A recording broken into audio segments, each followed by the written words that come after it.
Hi, welcome back to my channel, Beautiful Minutia. If you're new here, my name is Tiffany, and today I wanted to talk about my favorite middle grade books that I read in 2021.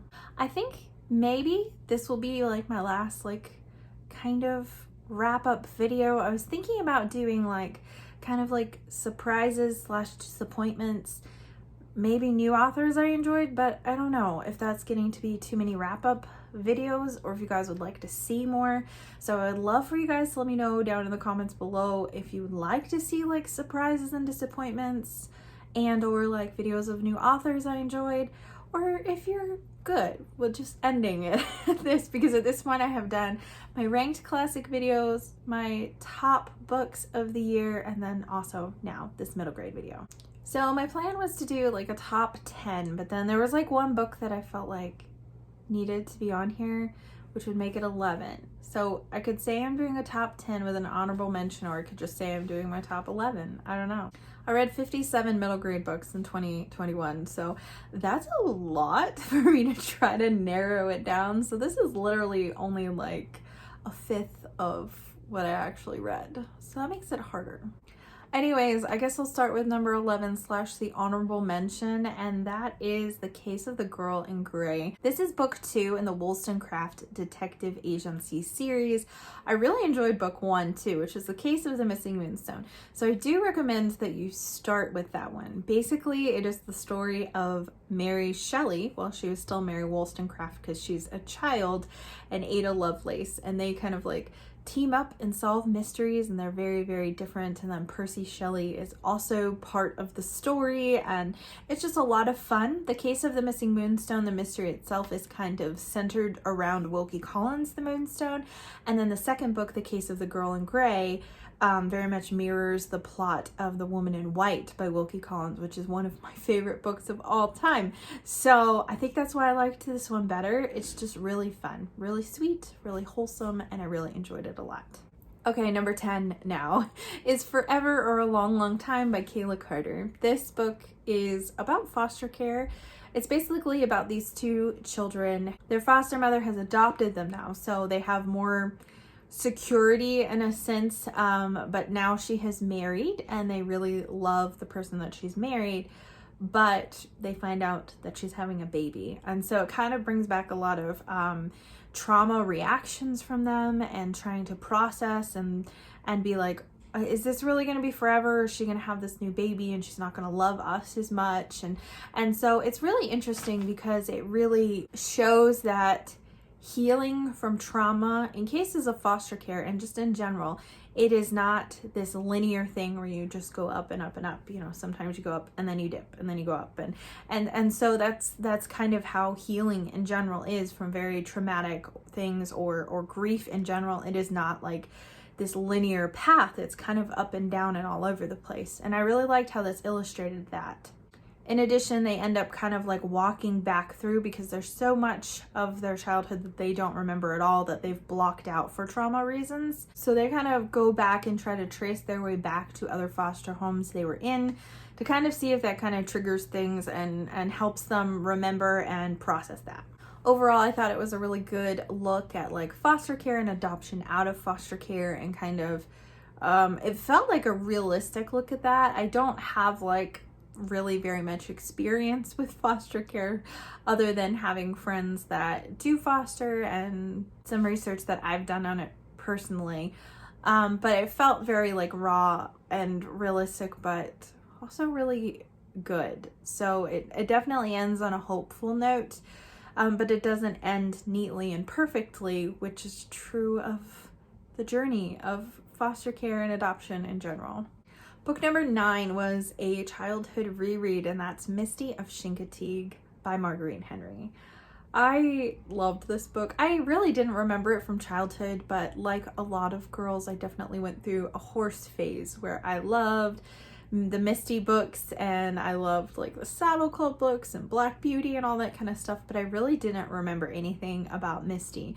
So I really enjoyed rereading this one, and it was just really sweet and wonderful and heartwarming, and I really loved it a lot. It's basically about this horse who has been uncatchable, and you know, these people want to catch her and tame her, and then she has a cult, and it's a whole thing. It's really sweet. You should read it. It's wonderful. Book number 8 is Old Yeller, which I had never read, but I remember enjoying the movie as a kid, sort of enjoying. It is one that makes you cry. And the book made me cry as well. I actually think that I liked the book even better than I liked the movie. I think the movie was very, very faithful to the book, at least as far as I remember. I haven't seen it since I was a kid, but I watched it a lot as a kid, so I do feel like I remember it fairly well. So it's fairly faithful to the book, and I think something that I love about it is just kind of like the setting in Texas and just kind of how that is explored. I just felt like that was really well done, because you're kind of like immersed in the time period and how people talk and how people do things. And I wasn't expecting that. I was expecting the story to be much more simplistic without a whole lot of like setting to it. And I feel like it had a lot more setting than I was expecting, and I really liked that. Book number 7 is a book that I really don't know if I've ever heard anyone talk about on BookTube, and that's The Rise and Fall of Mount Majestic. This is such a fun fantasy story. So basically it's about this girl whose father has gone missing, and she's living with her sister and her mother, and she ends up venturing into the woods because she has like lost her hat, and she overhears this plot like to overthrow the king, and so then she's trying to get to him and explain that to him. King is like this petulant child who won't listen to her, and then just kind of like the story goes from there, but it's very adventurous and there's a lot of humor in it, and it's just a lot of fun. I read this one aloud to my daughter and we both absolutely loved it. Book number 6 is Thimble Summer by Elizabeth Enright. This was another book that I read aloud to my daughter. I read it to her over the summer, and I just feel like this book does an excellent job of just capturing the beauty and the fun of childhood. It's about a girl who is just like growing up in, I think it's Minnesota, but I could be wrong, and it's a very hot summer and there's a drought. She finds this thimble in the riverbed, which has like gone way down because it's in the middle of a drought, and she wishes that it would rain and it would be a good summer, and then it rains that night and all these good things keep happening to her, and she's wondering if it was the thimble that brought all these wonderful things to her. But it's really sweet and wholesome, and I really loved it. Book number 5 is another book that I grew up watching the movie but didn't even know it was based on a book, and that's 101 Dalmatians by Dodie Smith. I read Dodie Smith's I Capture the Castle, and then very shortly after ended up reading 101 Dalmatians. Two very different books, and definitely intended for different audiences and different age ranges, but 101 Dalmatians was the most fun. Like, I absolutely just adored this book. It had a lot of humor in it that was not in the movie, and it just had some sweet little side plots as well that weren't part of the movie. But overall, I feel like the movie definitely captured the essence of the story and the storyline in general. It was just like little things that subtly made the book better than the movie, which is pretty much always the case. I feel like I almost always like the book better than I like the movie. There are a couple of exceptions, but it's rare. Book number 4 was Wonderstruck by Brian Selznick. This book, oh my, I read it a long time ago at this point. I think it was in like at the beginning of March, and it has left a very lasting impact on me. Like, this book is so beautifully done. It is about a boy who, well, it's two stories actually. So he has one storyline that is completely illustrated through pictures, and then another storyline that is all written like a normal story, and then at the end the two storylines converge, and it is done so wonderfully. It deals a lot with found family and disability, particularly deafness, and I thought it was beautiful. It is one of like my all-time favorite books now. Book number 3 is yet another read aloud. I'm kind of surprised at how many read alouds I included on this list, but here we are. That's The Secret Garden by Frances Hodgson Burnett. If you've been here for a while and heard me talk about like childhood favorites or nostalgic books, you would know that The Secret Garden is what I probably would have considered my absolute favorite book when I was a kid. I had a lot of books that I liked, but this is one that I read over and over and over and over again and just was absolutely obsessed with and loved it so very much. It's so special and so wonderful and has such great character growth. It's about this girl named Mary Lennox who is living in India with her parents, and her parents really do not care about her. She's a very neglected child. I mean, she has servants that care for her, but she doesn't have really any love from her parents at all.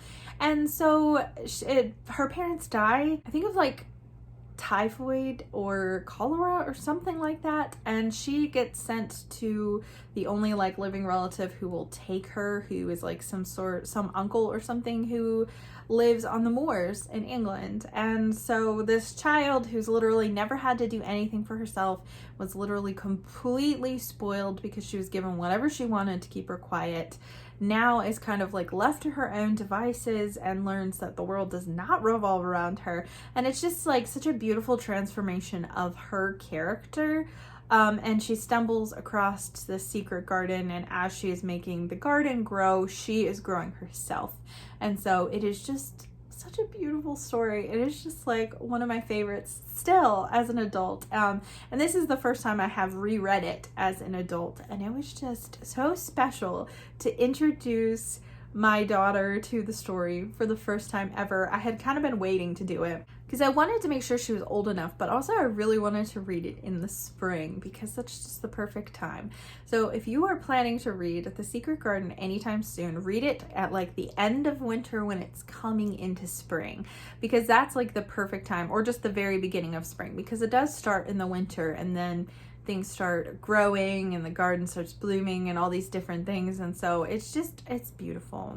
Highly, highly recommend it. The last two books on this list are ones that made it into my top books of the year. So if you've seen that video, this might be a tiny bit redundant, but if it is, I'm very sorry. So book number 2 is The Wednesday Wars by Gary D. Schmidt. This is the first one of his books that I have read, and I do not think it will be the last because it's amazing. I kind of felt like I was the last person to read this book because so many people have, but it's wonderful. It's about a boy, and he is growing up, and it follows him during his school year. I can't remember what grade he's in. It's been a while since I read it. I think it was in like May or something that I read it.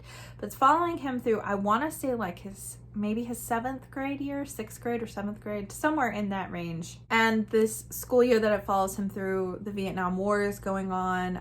Martin Luther King Jr. is assassinated. So there's a lot of historical events that take place during this school year. So it's really examining the impact of those things on his life and on his family life, because he's got a father that was in the military, but his sister is a pacifist. So there's like some conflict going on there. In addition, he's got this teacher he's convinced absolutely hates him. But the way this teacher just invests in him and introduces him to Shakespeare, and his love for Shakespeare that grows as a result of this teacher, is so special and so wonderful. And I loved everything about this book. I laughed so much. I cried multiple times. It's like the perfect book. I loved it so much. It's kind of funny because talking about that and gushing about it now, I'm like, should I have made that book number 1? That's kind of how it is with these lists, that all of these books are definitely like my favorite ones of the year, but sometimes it's like depending on the day, they could be in different orders. So I definitely felt the same way when I was ranking the classics too. Here I am like days later, after that video has come out, filming this and talking to people about certain books and being like, maybe I should have put that one lower down and this one higher up, but it's okay. It is what it is. So anyways, book number 1 on this list is Ella Enchanted by Gail Carson Levine. And this is also like a perfect book. I am a sucker for fairy tale retellings. I love fairy tale retellings. And Ella Enchanted is, as you might guess, a Cinderella retelling. They did make a movie of this with Anne Hathaway in it like a long time ago, like over 10 years ago, I think. And I remember liking the movie when it came out. I think I was like a teenager when it came out, and I thought it was really fun. But it does not compare to the book. Like, it did the book dirty now that I have read the book. because not only does it not include so much of like the plot, but Ella Enchanted, you know, follows Ella from a small child all the way up through like teenage years. So it covers more of her life, which made me feel much more connected to Ella. And I liked the way that the romance between Prince Charming and Ella was handled in this, because it was not just this like, he's this random prince or whatever and he falls in love with this girl at a ball and he can't remember what she looks like or her name or anything. He just knows he wants to marry her. Like in this version, they grew up together and they're friends, and so the romance in it just makes so much more sense, and it's just really sweet. The ending is perfect and just in every way that it can be. This is one that I did read with my daughter also, and we both just absolutely adored it so much. It is like a new favorite for both of us. So there we go. That is my top 10 with an honorable mention, or top 11 depending on how you want to look at it. Middle grade books of 2021. I would love to hear from you in the comments down below what some of your favorite middle grade books were that you read this past year also. Thank you so much for watching. If you liked this video, please hit like and also subscribe so you can continue to see more bookish content from me, and I will see you again next time.